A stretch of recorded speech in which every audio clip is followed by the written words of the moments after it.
नमस्कार। मैं श्रीपाद बख्शी पुनः उपस्थित हूँ आपके सामने पानी से जिंदगी से एक और मोती लेकर। हम बहुत पहले से यह बात सुनते आए हैं कि अगला विश्व युद्ध पानी के लिए होगा। यह बात इसलिए भी सच्ची लगती है कि पानी पृथ्वी पर रह रहे सभी जीवों और वनस्पतियों के लिए जीवित रहने के लिए सबसे आवश्यक घटक है। भले ही हमारी पृथ्वी का 71% भाग पानी है, पर वह पीने योग्य नहीं है। इसके अलावा उपलब्ध पानी सिर्फ 3% है, जिसमें से सिर्फ 1.2% पीने योग्य है।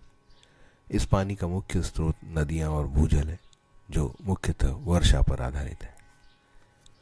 परंतु इन डरावने आंकड़ों का प्राणियों, वनस्पति और मनुष्य पर कोई असर नहीं है, क्योंकि प्राणी और वनस्पति समझ नहीं सकते और मनुष्य समझना चाहता नहीं है।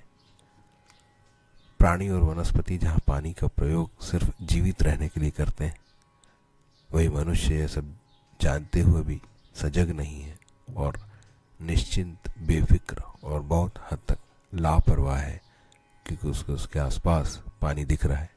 घरों में लगे पानी में, नलों में पानी आ रहा है।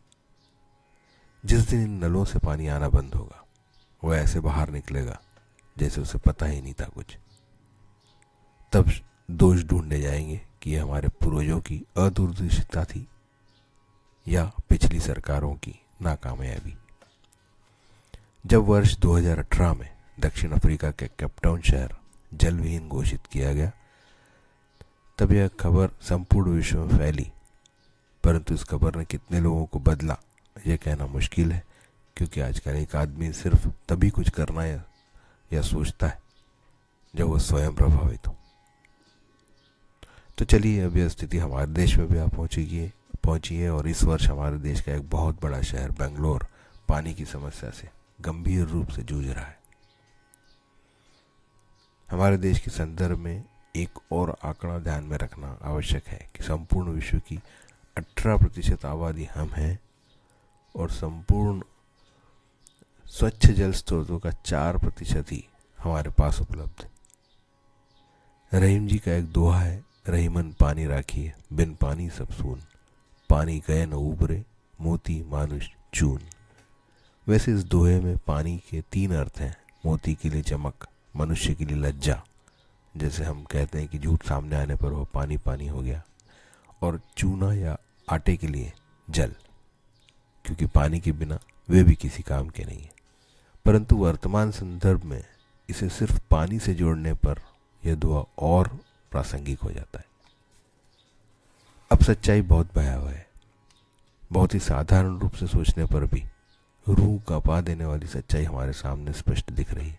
सिर्फ प्रकृति के वरदान से जीवित रहने वाला मानव निजी स्वार्थ के लिए प्रकृति का विनाश करने को आतुर है।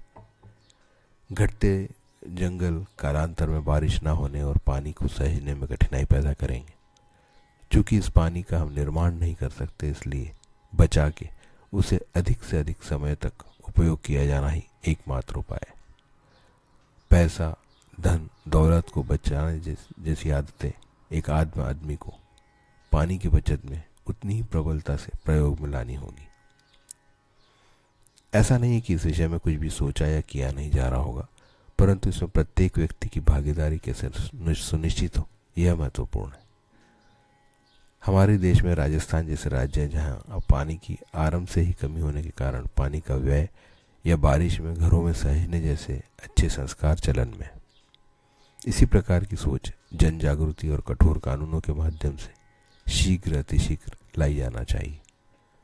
इस संदर्भ में अपने सभी अहंकार, पद और प्रतिष्ठा को अलग रख प्रत्येक व्यक्ति को झुकना होगा और काम करना होगा, क्योंकि कबीर जी ने तो बहुत पहले ही कह गए, ऊंचा पानी ना टिके, नीचे ही ठहराए, नीचा हो तो भरिए पिए, ऊंचा प्यासा जाए। जय हो, नमस्कार।